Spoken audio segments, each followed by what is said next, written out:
Dans cette partie, on va s'occuper du header. C'est quoi header? C'est l'entête que vous voyez ici avec le fond blanc. Ok? Donc c'est Travel Agency et c'est tous ces liens accueil, destination, circuit, contact. Avant de commencer, j'aimerais amener votre attention sur quelque chose. Jusqu'à présent, quand on plaçait des éléments HTML dans notre page, ils se retrouvaient à gauche. Ok? Or, le Travel Agency, ou les différentes parties de mon site ici, comme planifier, comme partez en famille et le contactez-nous, ne commencent pas directement à gauche. Et pour autant, ils sont centrés sur notre page. Qu'est-ce qui se passe en fait? En fait, ce qui se passe, c'est qu'il y a un conteneur invisible qui les contient, et ce conteneur-là, il est centré sur notre page. Ok? Donc, du fait que là, quand je diminue la taille de ma fenêtre, je vois qu'il commence à toucher la gauche à peu près par là, ça veut dire que c'est ça à peu près la taille du conteneur qui les contient. Et ce conteneur-là, il est centré sur la page. Donc dans chacune de nos parties, il y aura un conteneur invisible qui va contenir le contenu de la partie. Voilà. Donc, comment on va le faire ce conteneur invisible? On va faire comme ça, on va faire une div. Vu que cette div, elle sera dans plusieurs endroits de notre site, on va lui donner une classe et non un ID. Parce qu'elle n'est pas unique. Il n'y en a pas qu'une seule. Okay. Donc je vais déjà les mettre dans les différentes sections de notre site. Certaines sections, on aurait pu s'en passer, mais vu qu'on le met dans un endroit, qu'on préfère garder une façon uniforme, on va le mettre partout. Voilà. Voilà pour notre rappel. Maintenant, on va construire le header. Donc là, on voit Travel Agency et un menu de navigation, accueil, destination, circuit, contact.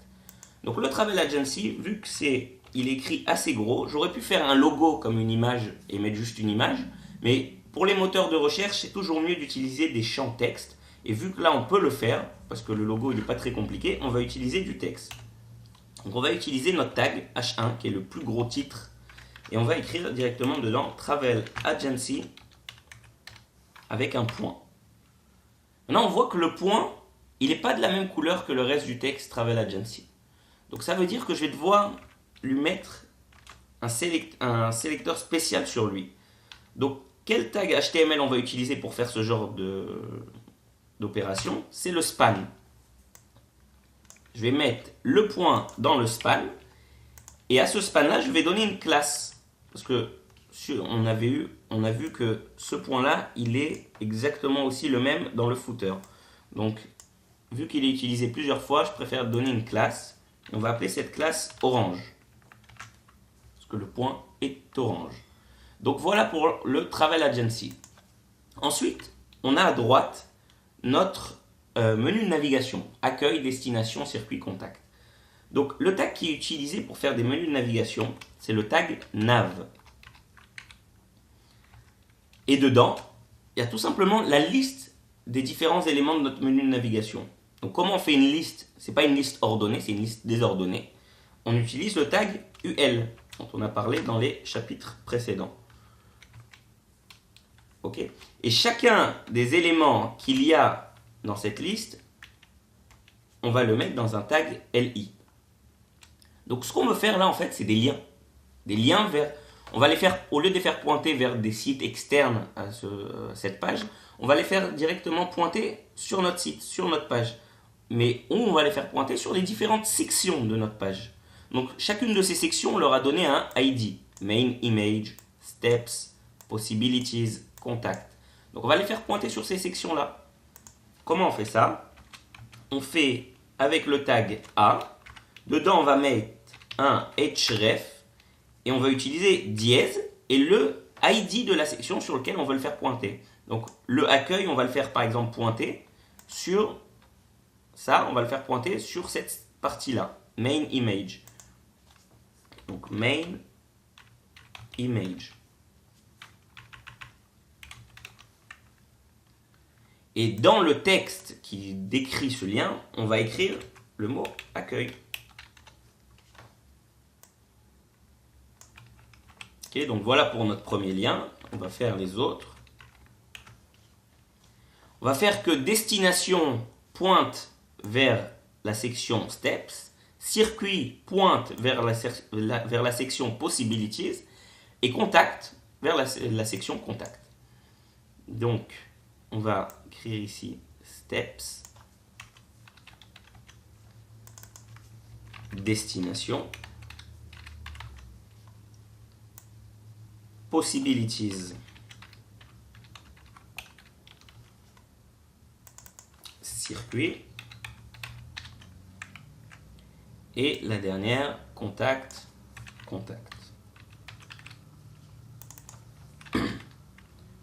Voilà pour la partie HTML de notre header. Donc voyons voir ce que ça donne pour l'instant.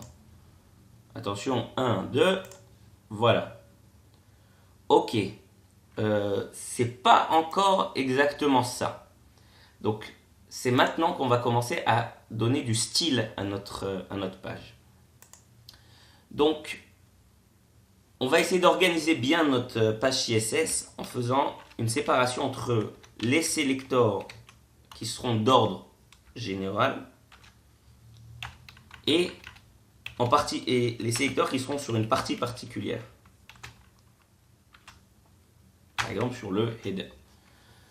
Ok, d'ordre général, déjà, vous savez comme on l'avait vu qu'il y a des... Par défaut, nos éléments, ils ont une certaine margin, un certain padding. Donc on va vouloir annuler ces valeurs par défaut et contrôler au pixel près où on veut les mettre. Comment on va faire ça? On va faire que pour tous les éléments, vous vous rappelez de ce sélecteur là, le sélecteur qui sélectionne tous les éléments, on va mettre le margin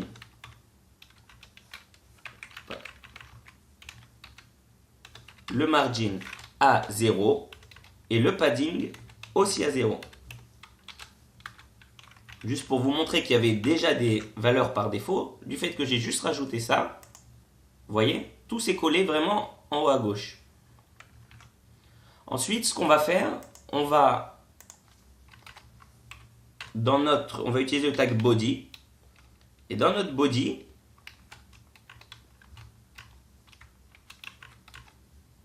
on va utiliser la police. Ce que vous voyez ici, c'est du Arial. On va lui dire que de manière générale, il doit utiliser le Arial. Donc, on l'avait expliqué, mais s'il n'a pas le Arial, on veut qu'il s'en sorte avec une police intégrée au CSS. On va utiliser le sans sérif. Ok. Maintenant, la taille par défaut, on n'est pas obligé d'en définir une, mais on va dire, allez, qu'on va en définir une. 15 pixels. Voyons voir en quoi ça a influencé. Voilà, donc ça nous a mis du Arial et ça a changé un peu la taille de nos éléments. On va continuer. Donc qu'est-ce qu'on a? On a le Travel Agency. Le Travel Agency, il est spécial. Donc en fait, ce qu'il a, c'est une police particulière. Ici. C'est pas une police qu'on a installée sur notre ordinateur. Donc on va utiliser, il y a souvent des polices qu'on peut utiliser directement de Google, qui nous donnent accès à des polices gratuites. Donc j'ai préparé le lien pour utiliser une telle police. Je vais l'ajouter à cette page. Le voilà. En gros, on attache à notre index HTML une page CSS dans laquelle il y a toutes les déclarations concernant cette nouvelle police. La police, elle s'appelle create round. Ok? En 2 mots. Maintenant qu'on a linké la déclaration de cette police, on peut l'utiliser. Donc, utilisons-la sur Travel Agency. Travel Agency, il faisait partie de notre tag H1. Donc, vous voyez, Travel Agency, il était dans notre H1. On va prendre le H1 et on va utiliser cette fonte-là. Fonte family.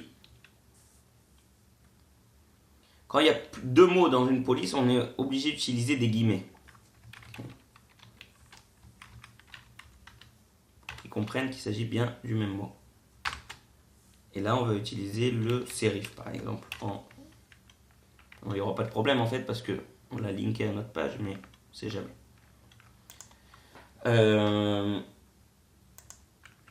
Voyons voir déjà ce que ça donne.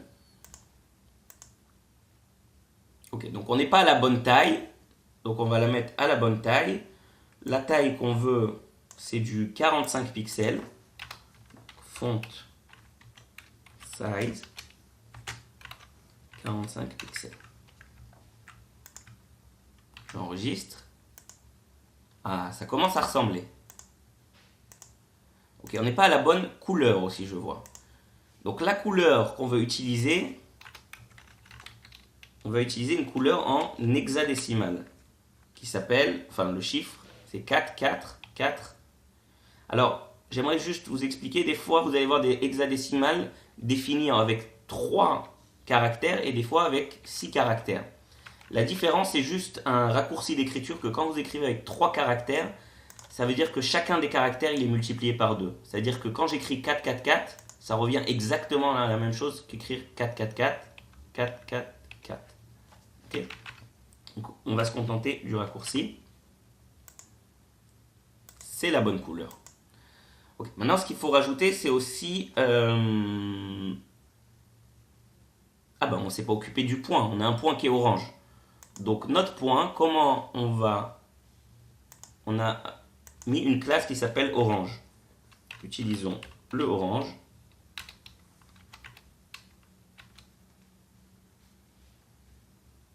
Voilà. Et la couleur qu'on utilise pour le orange, c'est aussi un hexadécimal. FF7A00. Alors là, on ne peut pas écrire de raccourci puisque le 7 et le A, ce ne sont pas les mêmes. Et voilà, notre point est devenu orange. Très bien. Qu'est-ce qui nous manque encore ici? Vous voyez bien que l'élément à gauche, il flotte à gauche et l'élément de droite, il flotte à droite. Donc on va commencer à faire flotter ces éléments. Donc là, on va se mettre directement dans la partie header. Déjà, on va lui donner une taille à ce header. Ok, donc, comment on va lui donner une taille? En écrivant le sélecteur du header. On va lui donner une hauteur de 120 pixels. Voilà. Maintenant, on va faire... Donc là, j'ai parlé du H1 de manière générale. Okay, donc tous les H1 qu'il y aura dans notre page seront comme ça. Maintenant, j'aimerais mettre une mention particulière à ce H1 qui est dans le header. Donc comment on fait ça? On utilise les tags imbriqués. C'est-à-dire que j'écris header H1. Donc là, il s'agira du H1, enfin de tous les H1 qui sont dans le header. Donc ici, il n'y en a qu'un et c'est celui-là. Donc maintenant, je vais le faire flotter à droite.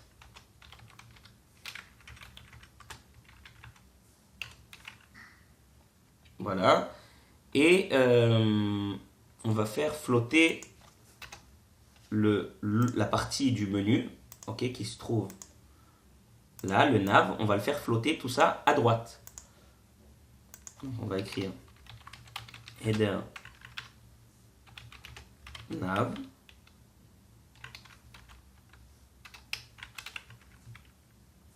On va écrire float right. Et un petit E. Voilà, voilà. Attention. Ok. Bon, c'est pas encore exactement ça, mais on se rapproche. Donc, première chose à faire, le Travel Agency chez nous, il est collé comme ça en haut, alors qu'ici, il est bien au milieu. Donc, on va lui donner une marge à partir du haut. Margin top 32 pixels. Je les connais les chiffres parce que d'habitude, imaginez que vous recevez un dessin, tous les chiffres vous sont écrits sur le dessin. Vous n'avez pas besoin de les inventer. Ok, donc la hauteur, elle est bonne. Maintenant, qu'est-ce qui nous manque? Ah ben, en fait, on ne s'est pas occupé de notre wrapper. C'est-à-dire c'est ce conteneur invisible qui contient tous les contenus de nos différentes parties. Donc on va le mettre directement, par exemple ici, parce qu'il est d'ordre général. Et ce conteneur invisible, on va lui donner une largeur de 940 pixels. On va faire qu'il n'ait aucune marge en haut et en bas, en faisant comme ça. Et comment il va savoir qu'il devra se centrer? En écrivant ici le mot auto.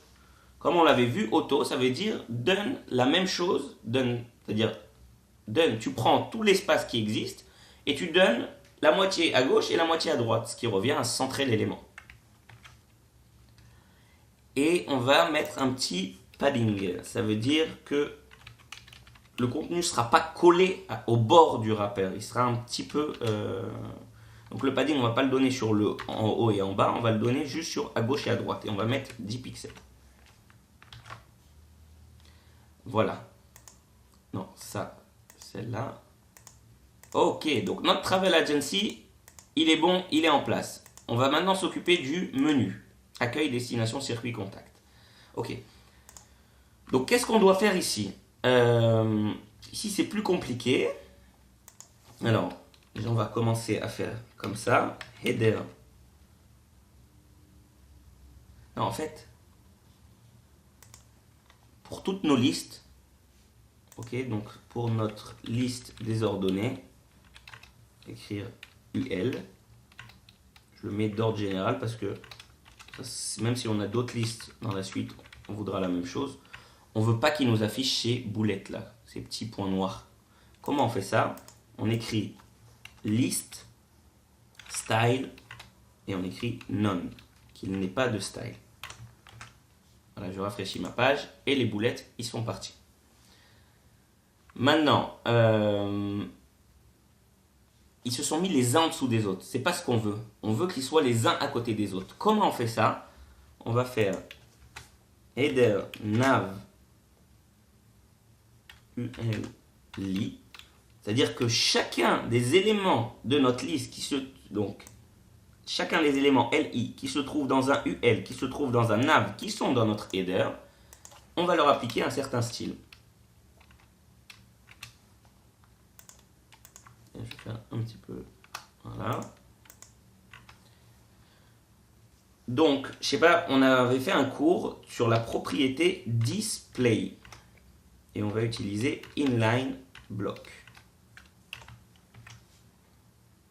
Voilà, qu'est-ce que d'autre on veut faire? On veut en fait aussi, imaginez que, vous savez quoi? Je vais vous montrer directement. Voilà. Ok, d'accord, on se rapproche. Donc déjà, on veut chez nous en fait que ça soit écrit en majuscule. Le texte du lien soit écrit en majuscule. Donc c'est quoi le lien? C'est le A qui se trouve dans notre lit, qui se trouve dans le UL, dans le nav, dans le header. Comment on fait pour qu'un texte se mette directement en majuscule? On fait text transform et là on écrit uppercase, ça veut dire en majuscule. Voilà, ça c'est mis en majuscule, très bien. Maintenant on va mettre des propriétés d'ordre général à nos liens qui seront valables pour tous les liens qu'on va faire sur notre page. Donc ça, on va le mettre ici.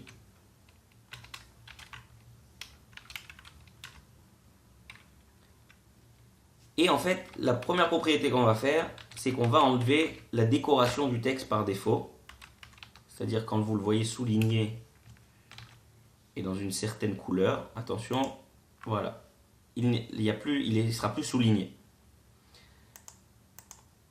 Maintenant, qu'est-ce qui nous manque encore? On veut lui donner une autre couleur. Vous voyez bien ici la couleur, c'est la même que était pour le Travel Agency, c'est-à-dire color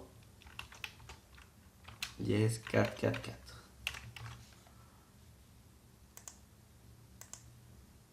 Très bien. Je ne sais pas si tous nos liens vont être en gras, mais ceux-ci là, ils sont en gras. Donc on va le mettre juste dans la partie header et pas dans la partie générale. On va écrire font weight bold.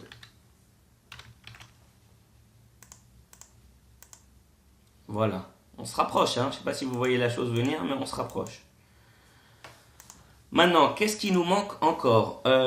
Il nous manque sûrement des histoires de marge. Parce que ici, notre navigation, elle est espacée du haut. Donc, notre tag de la navigation, on va lui mettre une marge. Margin top. On va lui mettre 50 pixels.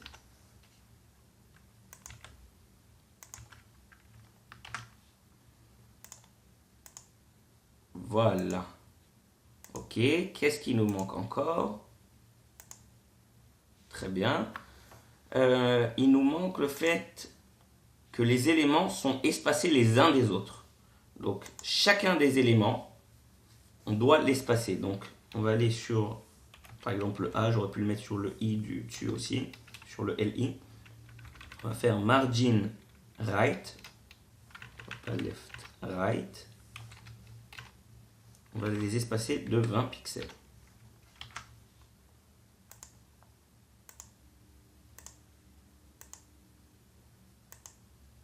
Ok, je vois qu'il y a encore quelque chose qui n'est pas exactement la même chose, mais on y est plus que presque. Alors, voyons voir. Qu'est-ce qui lui manque?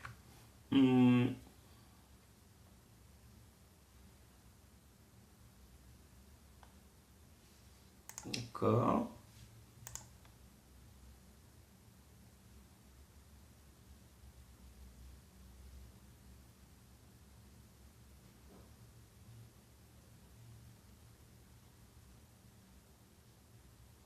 Donc, ce que j'avais pas donné en fait, ici notre header.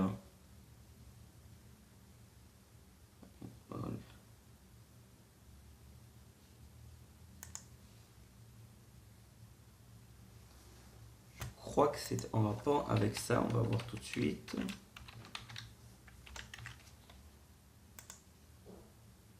D'accord, oui, c'était bien ça. C'est-à-dire que chacun des lits, on va les faire flotter dans leur container à partir de la gauche. Ça veut dire quoi? Ça veut dire, pour reprendre ça, chacun d'eux va flotter par rapport à notre UL sur la gauche et pas mis directement. C'était pas une obligation, mais voilà, en tous les cas, ça nous permet d'arriver exactement à ce qu'on voulait. Donc voilà pour le header, ce qu'on a obtenu, et c'est exactement ce qu'on devait obtenir.